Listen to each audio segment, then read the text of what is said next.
দার্জিলিংয়ের পাশাপাশি দার্জিলিংয়ের কিছু গ্রামও আমাদের ঘুরে দেখার খুব ইচ্ছে ছিল। তাই আমরা সবাই চলে গিয়েছিলাম চা বাগানে ঘেরা ছোট্ট একটি গ্রাম যার নাম তাকভার। সেখানে গিয়ে আমরা ছিলাম ট্রাভেলার্স হোমস্টে। আর সেখানে কিন্তু আমাদের আলাপ হয়েছিল এই মিষ্টি বন্ধুর সাথে।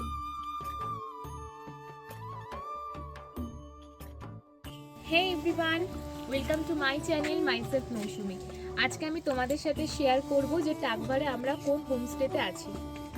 দার্জিলিংয়ের এই ছোট্ট গ্রাম তাকভার থেকে তোমরা দেখতে পাবে কাঞ্চনজঙ্ঘার অসাধারণ রূপ আর চা বাগান। হোমস্টেতে ঢোকা মাত্রই দেখলাম হোমস্টেটা পুরো ফুল দিয়ে মোড়ানো। পাহাড়ি ফুল আর তার সাথে অনেক অনেক রকমের ফুলের টব দিয়ে যেন হোমস্টেটা পুরো সাজানো। এই ছিল হোমস্টের গেট, আর ঠিক যেখানে গাড়ি দাঁড়িয়ে আছে সেখান থেকে হাঁটা পথে 1 মিনিট হেঁটে এলেই কিন্তু এই হোমস্টের প্রত্যেকটা রুম শুরু হচ্ছে। এই হোমস্টেতে আছে পরপর 3টে ঘর। আমি এখন আপনাদের যে ঘরটা দেখাচ্ছি এই ঘরে আমরা কেউই ছিলাম না, তাই আর ঘরের ভেতরের কিছুই দেখাতে পারলাম না। তবে আপনারা যদি কেউ সেপারেট ভাবে থাকতে চান তবে কিন্তু এই ঘরটা হবে আপনাদের জন্য একদম বেস্ট। আর এই ঘরের সঙ্গেও কিন্তু খুব সুন্দরভাবে টেবিল চেয়ার দিয়ে বসার জায়গা করা ছিল। আর ছিল অনেক অনেক রকমের পাহাড়ি ফুল দিয়ে ঘরের বাইরেটা সুন্দর করে সাজানো।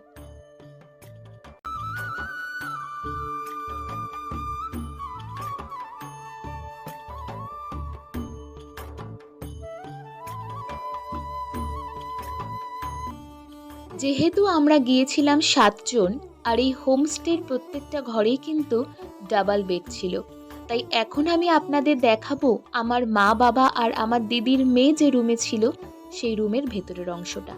তবে তার আগে আপনাদেরকে দেখিয়ে নিই, এই রুমের বাইরেও কিন্তু খুব সুন্দর বসার জায়গা করে ডেকোরেশন করা ছিল।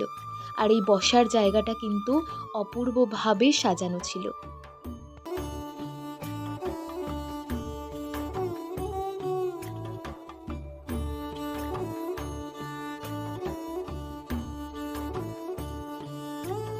এবার আপনাদেরকে দেখাই আমার মা বাবা যেই ঘরে ছিল সেই ঘরের ভেতরের অংশটা। তবে এই ঘরে ঢুকতে গিয়েও কিন্তু অনেক সুন্দর সুন্দর গাছ দিয়ে জায়গাটা সাজানো ছিল। আমি আপনাদের এইটুকু বলতে পারি, আপনারা যদি কেউ হোমস্টেতে আসেন আপনারা অনেক অনেক গাছ দেখতে পাবেন। আর আপনারা যদি কেউ দুদিনের ছুটিতে একটু নিরিবিলিভাবে সময় কাটাতে চান তবে এই গ্রামের এই হোমস্টেটা হবে আপনাদের জন্য সবথেকে ভালো পরিবেশ। তো ঘরটা কিন্তু একটু অগোছালো আছে, ফার্স্টেই বলে নিচ্ছি যেহেতু এখন সবাই রেস্ট নিচ্ছে। ঘরে ঢোকা মাত্রই দেখলাম রয়েছে একটা বিশাল বড় আয়না, আর তার সঙ্গে রয়েছে ডাবল বেড এবং পরিষ্কার পরিচ্ছন্ন টয়লেট, এবং প্রত্যেকটা বেডেই কিন্তু 2জন করে শুতে পারবেন। এবং ঘরের ভেতরে এরকম বড় বড় কার্টেন দিয়ে সাজানো রয়েছে। ভবিষ্যতে এই জায়গায় টিভি লাগানোরও ব্যবস্থা হবে, সেটাই হোমস্টের মালিক আমাদের জানিয়েছিলেন। আর ঘরের ভেতরে রয়েছে এরকম বড় একটা টেবিল, আর তার সঙ্গে ঘরের ভেতরে সিলিং এবং লাইটের ডেকোরেশন কিন্তু ছিল খুবই সুন্দর। এবার আপনাদেরকে দেখাবো এই হোমস্টের কিচেন আর ডাইনিং এরিয়া। এটা ছিল এই হোমস্টের ডাইনিং এরিয়া, যেখানে বড় বড় 2টো টেবিল আর বেঞ্চ পাতা ছিল। আর এরকম শোকেস টাইপ করে ডিজাইন করা ছিল, যার মধ্যে চা পাতা, ব্যাগ, মধু, কাচের গ্লাস, কাচের কাপ আরও অনেক অনেক জিনিস ছিল। এগুলো ওনারাই সেল করেন। আপনারা যদি কখনো এই হোমস্টেতে ঘুরতে যান আপনারা চাইলে কিন্তু এই জিনিসগুলো কিনতেও পারেন।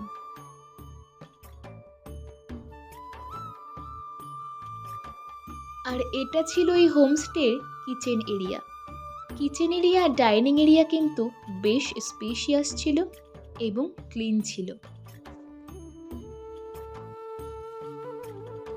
আর এই হোমস্টেতে ঢুকেই আমার সব থেকে যেই জিনিসটা ভালো লেগেছে সেটা হলো পরপর 3টে কমলা লেবু গাছ, আর প্রত্যেকটা গাছে কত সুন্দর কমলা লেবু হয়ে রয়েছে।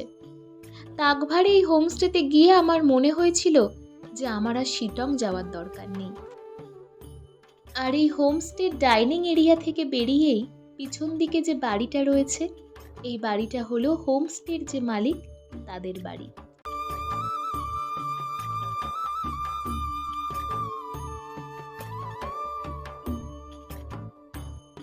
এবার আপনাদেরকে দেখাবো আমরা যে ঘরে ছিলাম সেই ঘরের ভেতরের অংশটা।